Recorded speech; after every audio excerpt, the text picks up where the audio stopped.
नमस्कार। इस वीडियो हम देखने वाले हैं कक्षा 6 से कक्षा 8 तक की संपूर्ण एनसीईआरटी, जिसके अंदर ज्योग्राफी है, राजनीति है, इतिहास है और अर्थशास्त्र, जितने भी सब्जेक्ट है सभी का इसमें ऐड किया हुआ है। सभी के सिलेबस का शॉर्ट नोट्स आपको यहाँ देखने वाले हैं। और यदि आप रीट दे रहे हैं, रीट प्री, रीट मेन और जो भी एग्जाम दे रहे हैं जिस भी इस शिक्षक भर्ती की, उस सभी में समान रूप से उपयोगी है ये। तो वीडियो आखिर तक जरूर देख लीजिएगा और इसका जो संपूर्ण पीडीएफ हमारे टेलीग्राम चैनल पे मिलेगी, तो कमेंट बॉक्स या डिस्क्रिप्शन से या टेलीग्राम चैनल पे ज्वाइन हो जाइएगा। और यहाँ बात करते हैं सबसे पहले कक्षा 6 की एनसीईआरटी के अंदर ज्योग्राफी की बात कर रहे हैं। ज्योग्राफी में पहला सब्जेक्ट के अंदर पार्ट है पृथ्वी पर स्थानों की स्थिति। उसके अंदर एक शब्द मिलेगा आपको, एटलस। एटलस को कहते हैं जो मानचित्र की एक पुस्तक की एक संग्रह होते हैं, उसे एटलस कहा जाता है। भौतिक मानचित्र यानी कि भौतिक मानचित्र में कौन कौन सी यहाँ दिशाएं आ जाएगी, जिसमें प्राकृतिक जितनी भी आकृतियां हैं, पर्वत है, महासागर है, नदियां हैं, ये सभी आपके भौतिक मानचित्र का हिस्सा है। राजनीतिक मानचित्र, जिसके अंदर देश राज्य की सीमा है, वो किस मानचित्र के अंदर आएगी? आपके राजनीतिक मानचित्र के अंदर आ जाएगी। और यदि आपको पूछ लिया थीमेटिक मानचित्र में किस प्रकार की संरचनाएं शामिल होती है, तो उसमें विशिष्ट प्रकार की जितनी भी सूचनाएं हैं वो थीमेटिक मानचित्र के अंदर आ जाती है। तो इसमें सीधा आपको एक लाइन दी जाएगी यहाँ पे कि जैसे कि देश या राज्य की सीमा किस मानचित्र का एक हिस्सा है, यानी कि पर्वत महासागर किस मानचित्र का एक हिस्सा है, तो भौतिक मानचित्र का एक हिस्सा यहाँ है। मानचित्र के घटक तीन हैं जो कई बार रीट के अंदर पूछे जा चुके हैं: दूरी, दिशा और प्रतीक चिन्ह। पहली दूरी है, दूसरी दिशा है, तीसरी प्रतीक चिन्ह है। और तीनों कई बार पूछी जा चुकी है कि इसमें से कौन सा मानचित्र का घटक नहीं है। तो दूरी, दिशा और प्रतीक चिन्ह के अलावा जितने भी और है सभी यहाँ पे घटक नहीं है। अक्षांश भूमध्य रेखा से दूरी को मापता है, यानी कि अक्षांश है उसका मुख्य काम क्या है? भूमध्य रेखा से दूरी को मापना, जो कि पूर्व से पश्चिम तक काल्पनिक रेखाएं होती हैं। सबसे बड़ा व्रत होता है वो होता है विषुवत व्रत। ये जो वन लाइनर्स है वहीं से आपको मोस्ट प्रोबेबली रीड के अंदर सारे प्रश्न जितने भी एनसीईआरटी कक्षा 6 से 8 तक के हैं वो मिलने वाले हैं।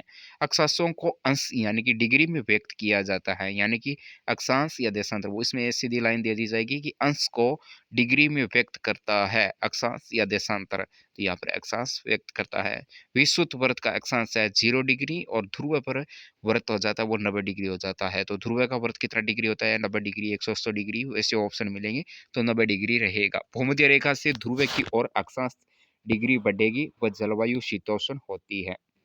देशांतरीय यामोत्तर यानी कि उत्तर से दक्षिण की तरफ और खींची जाती है, ये समय माप की एक रेखा होती है देशांतरीय याम। और 1884 में लंदन से ग्रीनविच को 0 डिग्री यामात्र रेखा माना गया, यानी कि ग्रीनविच रेखा को 0 डिग्री यामात्र कब माना गया? 1884 में, जो कि पूर्व से पश्चिम की ओर दोनों तरफ से 0 से 180 डिग्री दोनों तरफ इसका जो है आकार बढ़ता जाता है।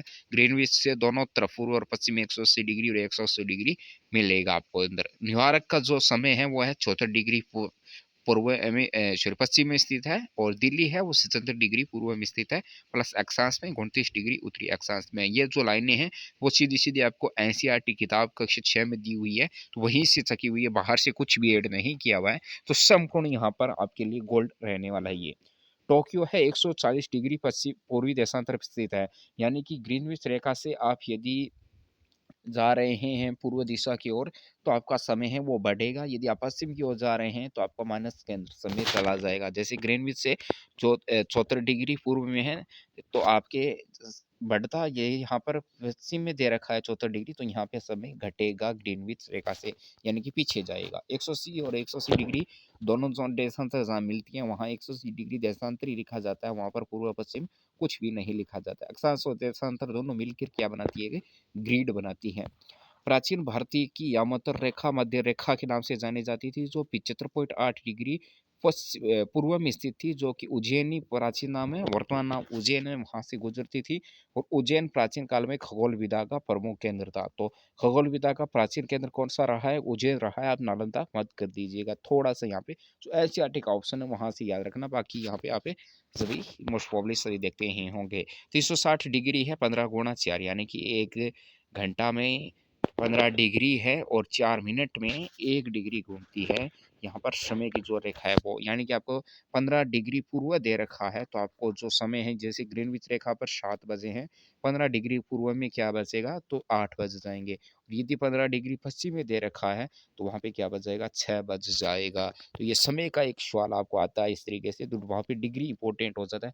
कई बार कुल 15 डिग्री ना देके 14 डिग्री ही दे देते हैं, तो पूरा 1 घंटा नहीं होता, 1 घंटा में 4 मिनट कम रह जाते हैं, यानी कि 56 मिनट का ही वहाँ पे समय रहता है, यानी कि 1 घंटा से 4 मिनट पहले है यहाँ पे रहता है। तो ये थोड़ा-सा आपके ध्यान रखने वाली बात है। ग्रीनविच से पूर्व में समय आगे रहेगा हमेशा के लिए, जो डिग्री होगी उसमें 15 डिग्री पर घंटा के हिसाब से जोड़ना है, और यदि डिग्री पूर्ण 15, 15, 30, 45 ऐसे ना देके 15, 17, 20 दी हुई है, तो हर 4 मिनट की 1 डिग्री होती है, तो उसमें 4 मिनट ऐड करके आप जोड़ सकते हैं। इसका एक अलग से वीडियो हमारे चैनल पे मिल जाएगा, उसके लिए टेलीग्राम चैनल और यूट्यूब चैनल दोनों सब्सक्राइब कर लीजिएगा। भारतीय मानक समय है वो 5 घंटे 30 मिनट आगे हैं ग्रीनविच रेखा से, और तिनसुकिया है वो असम में स्थित है। यहाँ पे एक एनसीईआरटी में लाइन दी हुई है, तो वहाँ से ये एक वन लाइनर क्वेश्चन बन सकता है। संयुक्त राज्य अमेरिका में 6 और रूस में 11 समय क्षेत्र है, क्योंकि इसका आकार काफी बड़ा है, इसलिए से ग्रीनविच पर स्थित मुख्य यामात्र रेखा जिसके विपरीत की रेखा लगभग 180 डिग्री देशांतर पर है, उसे अंतर्राष्ट्रीय तिथि रेखा कहते हैं। तो अंतर्राष्ट्रीय तिथि रेखा कहाँ स्थित है, 180 डिग्री देशांतर पर स्थित है, यानी कि ग्रीनविच पर स्थित मुख्य यामात्र रेखा के बिल्कुल विपरीत स्थित है। इसे पार करने पर 1 दिन का अंतर आ जाता है। बहुत ही इंपॉर्टेंट लाइन है, याद रखना। पूर्व की ओर आप यदि यात्रा कर रहे हो तो आपको समय घटाना पड़ेगा, लेकिन यदि आपको समय पूछ ले पूर्व की ओर, तो आपके 1 घंटा सॉरी 1 डिग्री चे का 1 मिनट, यानी कि आपका घटता जाता है हर 4 मिनट का 1 डिग्री, तो वहाँ पर समय जोड़ा जाता है। लेकिन यदि आप यात्रा कर रहे हैं, तो दिन है वहाँ पे घटाया जाता है, समय हमेशा के लिए वहाँ जोड़ा जाता है। थोड़ा-सा विपरीत है, पूर्व की ओर आप यदि यात्रा कर रहे हैं, तो 1 दिन घटाया जाएगा, यदि आप पूर्व की ओर जा रहे हैं, तो समय है वो बढ़ता जाएगा। पश्चिम की ओर यात्रा करने पर 1 दिन का घटाएगा। बाकी ये जो 4 लाइन्स है वो प्राचीन जो यानी कि पूर्व की जो एनसीईआरटी है पिछली ईयर्स की, उसके अंदर दी हुई है। इस ईयर के एनसीईआरटी में ये लाइनें नहीं है, लेकिन फिर भी आपके रीट के अंदर ये एक टॉपिक दिया हुआ है, इसलिए आपको यहाँ पे दिए रखे हैं। ग्लोब पर दिन और रात का विभाजन है वो प्रदीप्ति व्रत के अंदर दर्शाया जाता है। उत्तरी गोलार्ध 21 जून को होता है, सबसे लंबा दिन होता है, सबसे छोटी रात होती है, और वसंत ऋतु होती है। दक्षिणी गोलार्ध 22 दिसंबर को होता है, उसी दिन ये सेम होता है। विषुवत रेखा 21 मार्च और 23 दिसंबर को होती है। ये चारों ही दिन इंपॉर्टेंट है। ये चारों समय कई बार एग्जाम में पूछा जा चुका है, और ये पिछली बार रीट के अंदर पूछा गया है कि प्रदीप्ति व्रत क्या होता है। ग्लोब पर स्थित दिन और रात का विभाजन करना प्रदीप्ति व्रत कहलाता है। यहाँ पे 21 जून उत्तरी गोलार्ध में गर्मी होगी, और 22 दिसंबर को दक्षिण गोलार्ध में गर्मी होगी। विषुवत रेखा 21 मार्च और 23 दिसंबर को सूर्य लंबवत चमकता है। महासागर और महाद्वीप, महासागर कितने हैं आपके, पृथ्वी के कुल भूभाग के 7/10 भाग पर स्थित है। भूमि के बड़े भाग को भूखंड कहते हैं, भूरी भूमि के निरंतर बड़े विस्तार भाग को महाद्वीप कहते हैं। दोनों ही इंपॉर्टेंट लाइन है। भूमि का यदि बड़ा भाग है तो भूखंड है, भूमि के विस्तार का निरंतर आगे बढ़ता महाद्वीप कहलाता है। भारतीय नौसेना का प्रतीक चिन्ह है, हे वरुण हमारे लिए कल्याणकारी हो। प्रशांत महासागर सबसे बड़ा है और सबसे छोटा है आर्कटिक महासागर है सबसे। जो इंपॉर्टेंट लाइनें होती है छोटी छोटी, जो आप स्किप कर देते हैं, ये कई बार एग्जाम में पूछ लेते हैं, रीट वगैरह एग्जाम में, कि सबसे बड़ा महासागर कौन सा है, प्रशांत सबसे छोटा कौन सा है। तो आर्टिक और अटार्कटिक में कई कंफ्यूज हो जाते हैं, तो सबसे छोटा आर्टिक है, उसके बाद उससे जो है थोड़ा सा बड़ा वो अटार्कटिक है, फिर हिंद महासागर है, फिर अटलांटिक है, और फिर प्रशांत महासागर है। यानी कि सबसे बड़ा प्रशांत महासागर है, फिर अटलांटिक है, 3 नंबर पर हिंद है, 4 नंबर पर दक्षिणी यानी कि अटार्कटिक है, और 4 नंबर पर आर्टिक सबसे छोटा, 5 नंबर पर महासागर है। ओलंपिक का जो प्रतीक चिन्ह है वो 5 महाद्वीपों का बना हुआ है। इसके अंदर आप देख सकते हैं Africa, America, Asia, Australia, Europe है। विश्व का जो सबसे बड़ा द्वीप है वो आपके ग्रीनलैंड है। 1981 में भारतीय अंटार्कटिक कार्यक्रम के अंतर्गत अंटार्कटिका में अन्वेषण किया जा रहा है। 1983 में भारत ने अंटार्कटिका में दक्षिणी गंगोत्री नामक पहला वैज्ञानिक बेस स्टेशन स्थापित किया गया था, और पिछली जो एनसीईआरटी थी उसके अंदर मैत्री नाम का एक अन्य स्टेशन का नाम और दिया हुआ था, लेकिन इस बार ये स्टेशन का नाम हटा दिया है। एनसीईआरटी की जो किताब है उसके अंदर से उसमें सिर्फ पहली लाइन ही दी हुई है कि 1983 में भारत ने अंटार्कटिका में दक्षिणी गंगोत्री नामक पहला वैज्ञानिक बेस स्टेशन स्थापित किया है, और 1981 में अंटार्कटिका के अंदर पहला अंटार्कटिका में अन्वेषण किया जा रहा है भारत की तरफ से। विश्व महासागर दिवस मनाया जाता है 8 जून को। ये एनसीईआरटी के अंदर लाइन दी हुई है, तो काफी इंपॉर्टेंट दिवस हो जाता है। एक ही दिवस ये दिया हुआ है तो काफी इंपॉर्टेंट हो जाता है। उत्तरी गोलार्ध में स्थल भाग अधिक है। स्थल रोप एवं जीवन, थर्ड पार्ट यहाँ पर है स्थल रोप एवं जीवन। उसके अंदर स्वरूप है, पर्वत, पठार और मैदान पाए जाते हैं। और तुंगता क्या होती है? समुद्र तल से किसी वस्तु या लक्ष्य की जो ऊंचाई है वो क्या कहलाती है? तुंगता कहलाती है। एशिया के अंदर जो हिमालय है वो सबसे बड़ा है। यूरोप के अंदर आल्प्स है। आल्प्स पर्वत में पश्चिमी यूरोप में माउंट ब्लॉक चोटी स्थित है। दक्षिण अमेरिका में एंडीज पर्वत है। एंडीज पर्वत में माउंट अकोंगजुआ नाम की एक चोटी स्थित है। माउंट एवरेस्ट और कंचनजंगा हिमालय में है। दक्षिण अफ्रीका में माउंट किलिमंजारो सबसे बड़ा पर्वत है। और अनाइबडू दक्षिण भारत की सबसे बड़ी चोटी है। रिसेंटली सॉरी इसमें सीईटी एग्जाम्स ग्रेजुएशन में पूछा जा चुका है। दक्षिण भारत की सबसे बड़ी चोटी कौन सी है? क्योंकि अनाई मूडी है। एनसीईआरटी किताब के अंदर केवल एक ही लाइन दे रखी है, तो आपके लिए ये चोटी इंपॉर्टेंट हो जाती है। पर्वतीय वन, शंकुधारी वन, पाइन, फर, स्प्रूस, देवदार पेड़ पाए जाते हैं। अधिक ऊंचाई पर मोक और लाइकेन पाई जाती है। मोक क्या होती है? मोक यानी कि काई कहते हैं उसे। वो फूल एवं जड़ों से रहित एक छोटा पौधा होता है, उसे मोक कहा जाता है। और लाइकेन पौधा होता है, वो होता है पौधे के समान जीव होता है जो चट्टानों की दीवारों या पेड़ों से चिपका रहता है। ये दोनों ही मोक और लाइकेन है, पर्वतीय चट्टानों में पाए जाते हैं, यानी कि पर्वतीय चट्टानों की पाई जाने वाली घास है ये दोनों। बछेंद्री पाल ने 1984 में माउंट एवरेस्ट पर फतेह किया। 1984 में ही उसे पद्मश्री मिला और 2019 में पद्म भूषण से सम्मानित किया जा चुका है।